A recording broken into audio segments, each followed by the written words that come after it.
নজর রাখতে হবে দিল্লিতে। তার কারণ বিহারে নির্বাচন কমিশন বলে দিয়েছে যে আধার, ভোটার এবং রেশন কার্ড গ্রহণযোগ্য নথি নয়। তাহলে এবার কি হবে? আচ্ছা, এই যে ৭৩ লক্ষ ভোটারের নাম বাদ পড়েছে, তাদের এবার কি হবে? ৭৩ লক্ষ ভোটার ভ্যানিশ, তালিকায় নেই, কি হবে? এই সব নিয়ে দিল্লি তোলপাড়, রাজধানীর রাজনীতি সরগরম।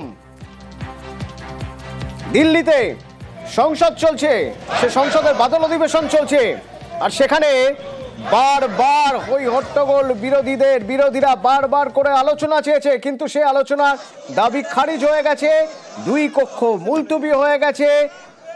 কি অবস্থা এখন? সরকার কি চাইছে? বিরোধীদের অবস্থান কি? এবং বিরোধীদের এই অনড় অবস্থানে সরকারের অবস্থান কি? নয়াদিল্লি থেকে মৈত্রী রয়েছে সরাসরি আমার সঙ্গে। মৈত্রী, আজ দিনভর এটা বলা যেতে পারে যে সংসদে কোনো কাজই হলো না, একটা দিন অধিবেশনের নষ্ট হয়ে গেল, কিন্তু এভাবে তো দীর্ঘদিন চলতে পারে না। সরকার পক্ষ কি বলছে, বিরোধীদের কি অবস্থান, জানতে চাইব। একেবারেই দেখো, আজকে সব মিলিয়ে সংসদের অধিবেশনের সময় যদি ধরা যায়, সেটা আধ ঘন্টাও হয়নি, আধ ঘন্টাও পেরোয়নি। আজকের অধিবেশন বারবার করে বিরোধীদের দাবি দাওয়া, তাদের স্লোগানিং, তাদের বিক্ষোভে উত্তাল হয়ে উঠেছে সংসদের দুই কক্ষই, এবং সংসদের অধিবেশন মুলতবি করতে হয়েছে প্রথমে কয়েক ঘন্টার জন্য এবং তারপর গোটা দিনের জন্য। বিরোধীদের তরফ থেকে তাদের বক্তব্য খুব স্পষ্ট। তারা মনে করছেন যে এসআইআর আদতে যারা বৈধ ভোটার তাদের থেকে তাদের ভোটাধিকার ছিনিয়ে নেওয়ার একটা কৌশল এবং ঘুরিয়ে সিএএ এর একটি কৌশল, এবং সেই কারণেই তারা একজোট হয়েছেন এবং তারা একজোট হয়ে এই এসআইআর এর বিরুদ্ধে তারা প্রদর্শন করছেন, এবং একই সঙ্গে তারা এই দাবিও তুলছেন যে এসআইআর অবিলম্বে খারিজ করতে হবে এবং এই নিয়ে আলোচনা করতে হবে। অন্যদিকে সরকারের দিকের বক্তব্য হচ্ছে তারা বুঝতেই পারছেন যে এই বিষয়টা তাদের অস্বস্তি অনেকটাই বাড়াবে, এবং সেই কারণে এর আগেও আমরা দেখেছি যে সমস্ত বিষয় সরকারের অস্বস্তি বাড়ায় সেই বিষয় নিয়ে সরকারের তরফ থেকে তারা আলোচনাকে অ্যাভয়েড করে যান। এবং আমরা দেখছি যে একের পর এক যে সমস্ত নোটিশ বিরোধীদের তরফ থেকে দেওয়া হচ্ছে, সেই নোটিশ একের পর এক খারিজ করা হচ্ছে সরকারের তরফ থেকে নানা অছিলায়। ফলে তারা এই বিষয়টা নিয়ে আলোচনার পথে তারা যাবেন না, এবং তারা আলোচনার পথ যতটা এড়ানো সম্ভব সেটাই এড়াবেন, এবং তার জন্য প্রয়োজন হলে অন্য কোনো বলা যেতে পারে নজর ঘোরানোর জন্য অন্য কোনো পন্থা তারা গ্রহণ করবেন। অতনু, ধন্যবাদ মৈত্রী। তো বিরোধীরা তাদের কি বক্তব্য, আর বিজেপি সরকার, কেন্দ্রের এনডিএ সরকার, তাদের কি বক্তব্য একবার শুনবো। सिर्फ बिहार की बात नहीं है, महाराष्ट्र में इन्होंने चीटिंग की। हमने सवाल पूछे इलेक्शन कमीशन से, वोटर लिस्ट दिखाइए, इन्होंने वोटर लिस्ट नहीं दिखाई। हमने कहा कि वीडियोग्राफी दिखा दीजिए, वीडियोग्राफी का कानून बदल दिया। 1 करोड़ नए वोटर्स आए थे महाराष्ट्र में और इलेक्शन चोरी किया। कर्नाटक में हमने भयंकर चोरी पकड़ी है। एक कंस्टिट्यूएंसी चुनी, वहां पे हमने डीप डाइव किया। ये वोटर लिस्ट देते हैं पेपर में, और पेपर की जब वोटर लिस्ट आती है उसको एनालाइज किया नहीं जा सकता। तो एक कंस्टिट्यूएंसी ने हमने पूरी की पूरी वोटर लिस्ट ली, उसको डिजिटल फॉर्मेट किया। 6 महीने लगे हमने, मगर हमने सारा का सारा मतलब इनका सिस्टम निकाल दिया है। ये कैसे करते हैं, कौन वोट करता है, कहां से वोट होता है, कैसे नए वोटर बनते हैं, पूरा का पूरा हमें मालूम है। हिंदुस्तान में इलेक्शन चोरी किए जा रहे हैं।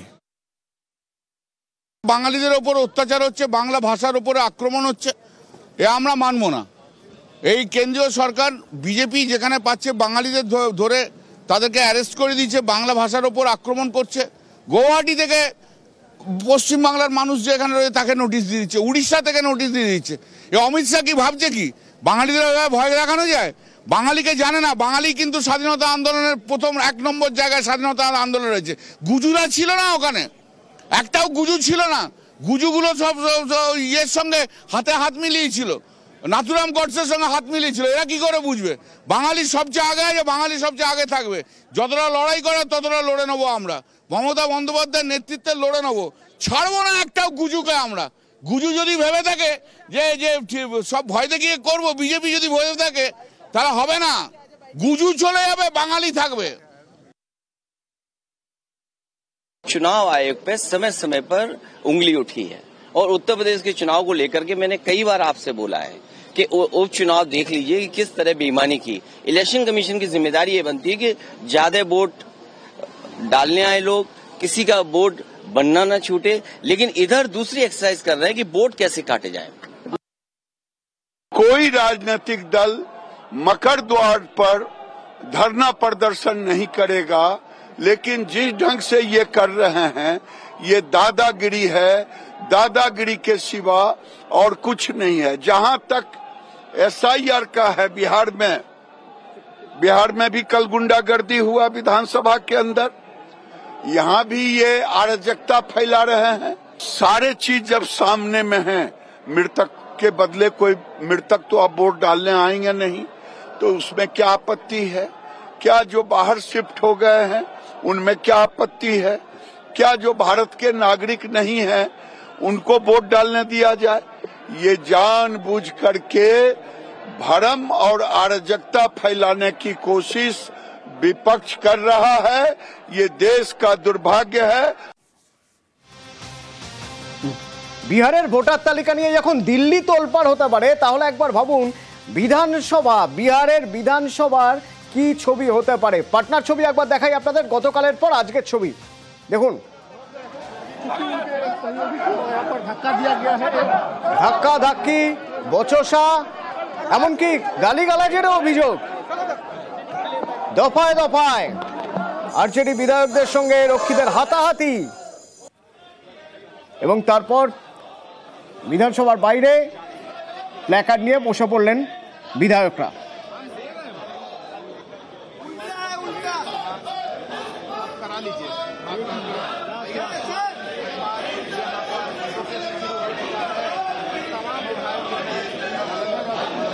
এ হলো বাইরের ছবি, এর আগের ভিতরের ছবি দেখুন একবার।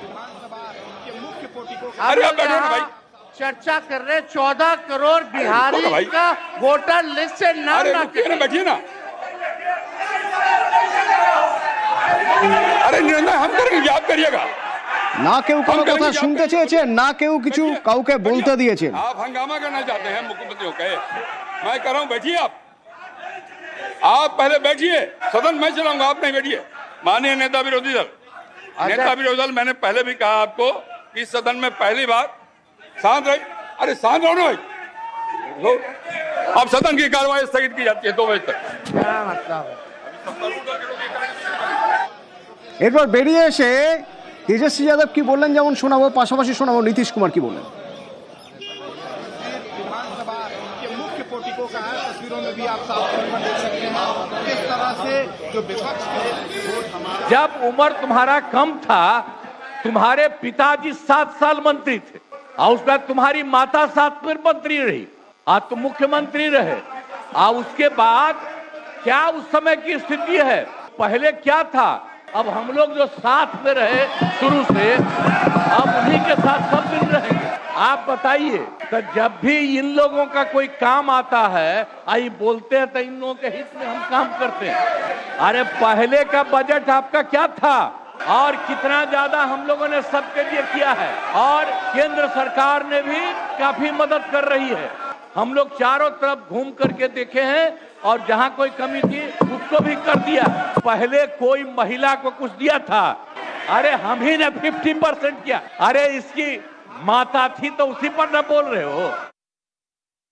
हम लोगों ने अपनी बात को रखा SIR को लेकर के। हम तो अनुमति से बोल रहे थे, लेकिन डिप्टी CM का कमेंट आता है जो विजय सिन्हा है, यही बोलता रहेगा, खैली कितना बोलेगा, क्यों बोलने दिया जा रहा है। इस तरह का बयान कितना अमर्यादित है। जब हम बोल रहे थे तो बीच में मुख्यमंत्री जी उठ गए थे। पूरे सदन में सभी लोग जो हैं, सब लोगों को पता है था कि चर्चा किस पे हो रही है, लेकिन माननीय मुख्यमंत्री जी को पता नहीं, अपना जो बोलते हैं वही अपना बोलते रहे। फिर हम भी हस्तक्षेप नहीं किए, हमको ठीक नहीं लगा, लेकिन आप सब लोग अंदाज़ा लगा सकते हैं कि मुख्यमंत्री जी की अब स्थिति बिहार चलाने लायक, सरकार चलाने लायक अब नहीं रहेगी। আর এসবই মাঝে আরজেডি এক বিধায়কের মন্তব্য নিয়ে বিতর্ক। বীরেন্দ্র যাদব তার মন্তব্যে উত্তপ্ত বিধানসভা। निकाल बाहर करेंगे आपको हम, अगर आप मना करिए तो निकाल बाहर करेंगे हम। ये तरीका नहीं है, ये तरीका हो सकता है क्या? ये कौन तरीका हो सकता है? सीमा में रहिए। ये कौन तरीका हो गया यार? ये कौन तरीका बताइए आप? ये क्या बोला इन्होंने? ये कोई बात नहीं। आप क्षमा मांगे पहले, नहीं क्षमा मंगवाइए। नेता विरोधी दल क्षमा मंगवाइए तब होगा, नहीं तो हाउस नहीं चलेगा। आप क्षमा मंगवाइए पहले, नहीं ये शब्द नहीं चलेगा, नहीं। नेता विरोधी दल खेत प्रकट करा दीजिए, आराम से चलेगा, सबको बोलने का मौका देंगे। मैं अपने बयान पर कायम हूँ और मैंने बयान दिया है कि ये सदन किसी की बपौती नहीं है। ये कौन सा गलत काम बोल दिया मैंने? ये संसदीय भाषा है। इस पर इसके बाद जो है मंत्री ने गाली दिया, माँ के लगाकर गाली दिया है। अरे माफी किस बात का? कौन सा गलत काम कर दिया मैंने? मैं अभी भी कह रहा हूँ अपने बयान पर कायम हूँ आज भी।